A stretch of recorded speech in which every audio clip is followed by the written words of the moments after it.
Ngobrol bareng Orbit, kami obrolkan, Anda simpulkan. Baik, pemirsa Orbit, kita kembali lagi bersama Bang Ikrim Hamidi, Ketua Penanggulangan AIDS Sumatera Utara. Bang, sejak boomingnya media sosial ini, ya kan, dan ditutupnya lokalisasi oleh pemerintah, ini kan para penjajah seks ini berkeliaran kemana-mana, nih, ya kan? Ini bagaimana kita mengantisipasi, ya Komisi Penanggulangan ini mengantisipasi ini supaya tidak menjangkiti orang-orang yang melalui media sosial yang sekarang ini dah lazim di handphone masing-masing gitu.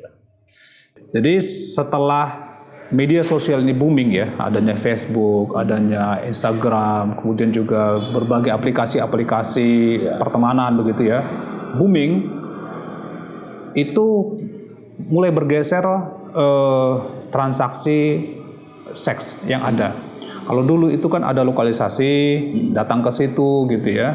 Sekarang itu udah model seperti itu sudah mulai ditinggalkan orang, sudah malas orang situ. Apalagi banyak kepala-kepala daerah itu bikin aksi penutupan lokalisasi dan sebagainya ya, tanpa ada solusi juga terhadap mereka sehingga berserak di mana-mana dan susah dikontrol. Itu terjadi ya. Kalau dulu ketika ada lokalisasi itu pengecekan terhadap para pekerja seks itu kan rutin dan tahu orangnya siapa. Dicek apakah dia tuh sakit apa aja yang ada sama dia, apakah ada HIV-nya, apakah ada sakit dia kena kanker serviks atau sakit-sakit yang lain itu ya, atau ada penyakit guru apa namanya tuh gonorrhea itu ya, apa namanya tuh raja singa ya, itu kan dicek dulu tuh. Sekarang kan nggak ada lagi. Kalaupun ada itu jumlahnya sangat sedikit dan petugas layanan kesehatan pun kesulitan kemana mau dicari gitu, sulit. Tempat-tempat kos pun itu sulit. Apalagi ada hotel main pesan-pesan. Iya, sulit sekali. Jadi sekarang ini sangat sulit memantauannya. Nah, dengan boomingnya aplikasi atau media sosial ini berubah transaksinya ke situ. Jadi transaksinya ke situ, ya kan, pesannya ke situ, dan akhirnya kesulitan untuk mendeteksi. Makanya solusinya apa? Bagaimana caranya? Kalau kita bilang tutup media sosialnya ya, mungkin ya.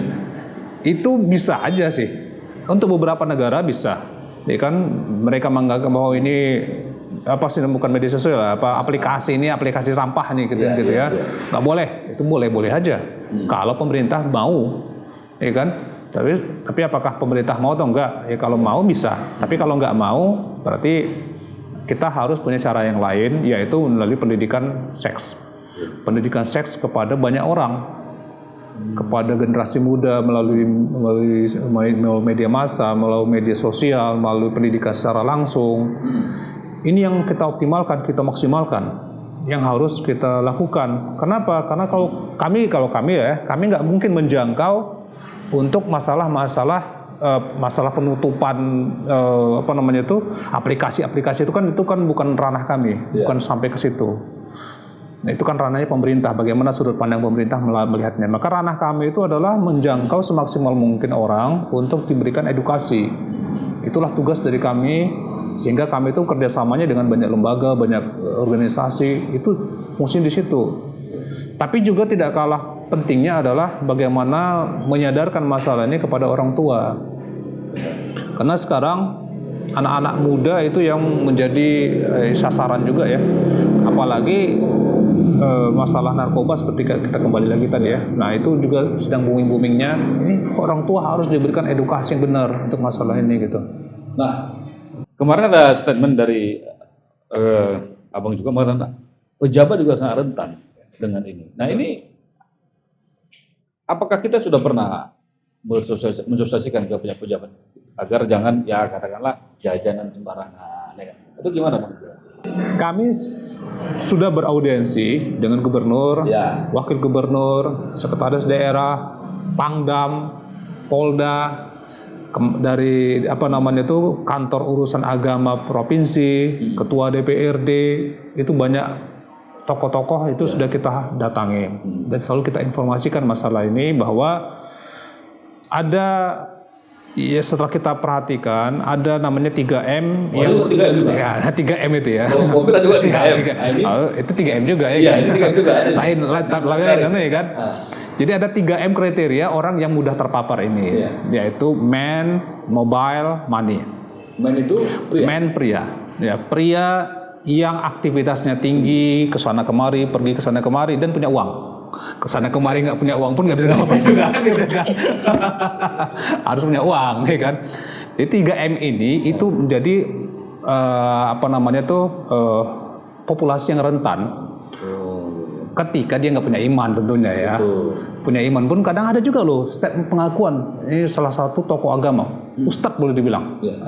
Ustadz itu ada, saya pernah ikut pelatihan itu juga ya. Dia itu keluar kota.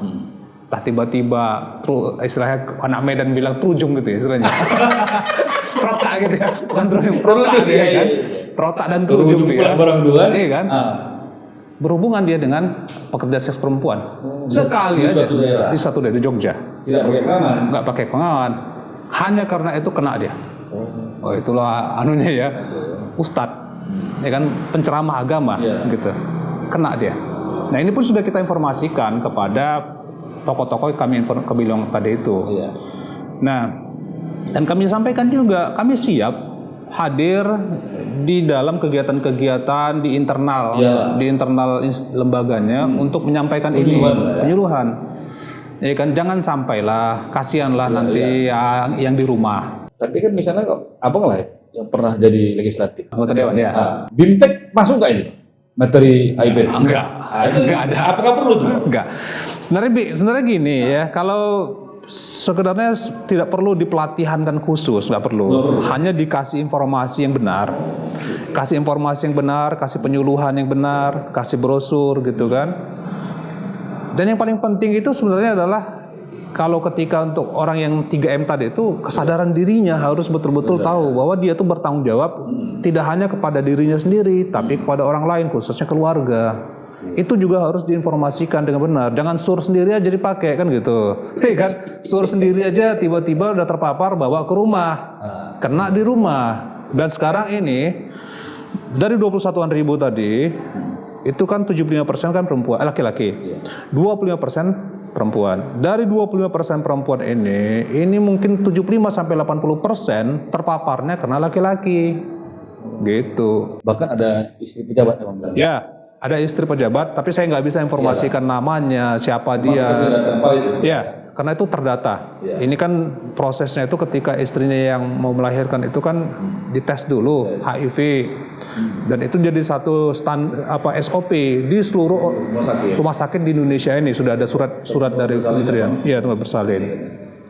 Positif istrinya. Kalau kita tracking suaminya gitu. Dapat dari suaminya itulah yang menyebarkan ke dia. Saya akhirnya ya apa mau dibilang nasi udah jadi bubur. Sampai sekarang HIV AIDS ini, HIV itu Human Immunodeficiency Virus ini nggak ada obatnya, nggak ada sampai sekarang belum ada obatnya nih.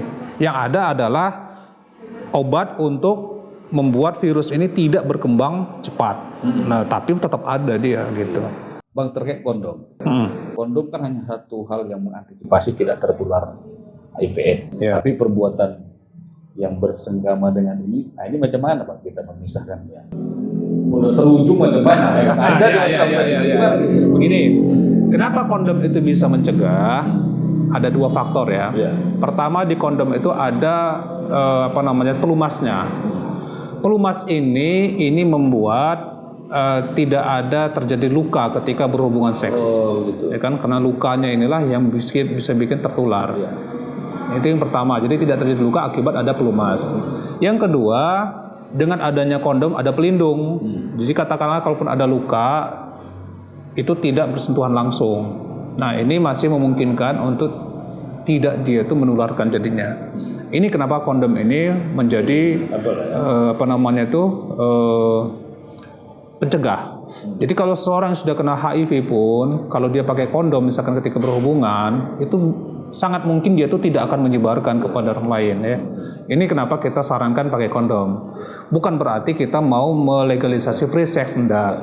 Ya kan? Cumannya kita istilahnya mikir nih, Ini ada pisau gitu kan, ya pisaunya ini dibuat yang baik gitu kan, jangan sembarangan sehingga orang lain nggak luka, nggak apa namanya, nggak sakit kan kira-kira gitu yang kita inginkan. Jadi bukan kita suruh orang bunuh sana bunuh sini, enggak.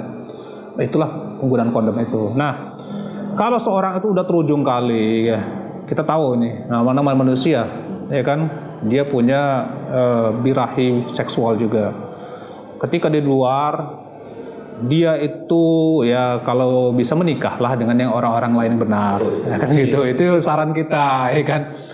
Ya kan, kalau misalkan itu saran kita untuk menikah, ya kan. Dan menikahnya pun bukan sembarang, habis itu nikah ya, habis itu cabut, bukan gitu ya. Istilahnya nikah mut'ah, bukan gitu ya. Nikah yang benar. Tapi yang kedua, kalau katakanlah ya bagaimana terujung, gunakanlah kondom untuk melindungi orang lain dan diri sendiri. Kalau katakanlah ini yang kedua juga ya berat karena dosa dan lain sebagainya, dan ini kita tidak sarankan sebenarnya ya masturbasi atau onani itu jalan terakhir untuk menenangkan pikiran. Udah pusing kali, udah masturbasi atau onani itu adalah salah satu rekomendasi kita. Termasuk kepada para pelajar juga kita bilang gitu juga loh. Supaya terujung itu bisa. Iya. Artinya ininya itu bisa agak lepas sedikit, ya kan? Karena kalau enggak katanya gawat, ya kan? Nah, salah dia, ya kan? Nanti. Tapi paksa ini bukan berarti kita ajar ini enggak ya. Ini adalah Dalam kondisi darurat ya. Dalam kondisi darurat itulah situasinya. Ya kan? Coba kalau nggak kayak mana lagi kan? Nah, yang pertama nggak berani, ya kan? Yang kedua lah, yang kedua aduh dosa kan gitu. Yang ketiga lah dosa juga itu.